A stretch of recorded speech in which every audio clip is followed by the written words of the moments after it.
Hepinize merhaba arkadaşlar. Bugün sizlerle birlikte Euro Trucks'a nasıl modsuz korna yapılır arkadaşlar, onu göstereceğim. İlk öncelikle bir oyunumuza girelim.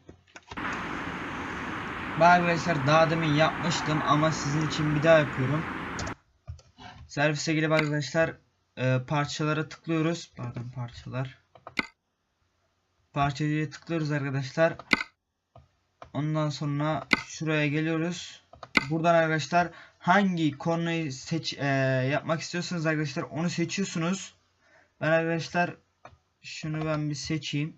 Ben yani şunu seçtim arkadaşlar.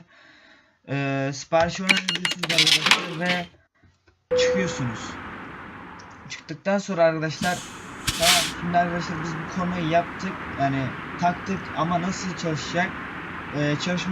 Çalışması da arkadaşlar şöyle ne tuşuna basarak kornayı çalıştırabilirsiniz. Şöyle gördüğünüz gibi arkadaşlar bazıları diyebilir arkadaşlar, ben bir tane değil de arkadaşlar iki tane korna, yani iki tane farklı korna arkadaşlar istiyorum diyebilirsiniz. Aynı şekilde arkadaşlar girin arkadaşlar aynı yere. Mesela arkadaşlar biri mesela şu olsun, biri de bu. Tamam arkadaşlar, siparişi onayla diyorsunuz arkadaşlar. Bu da arkadaşlar aynı şekilde ne tuşuyla çalışıyor.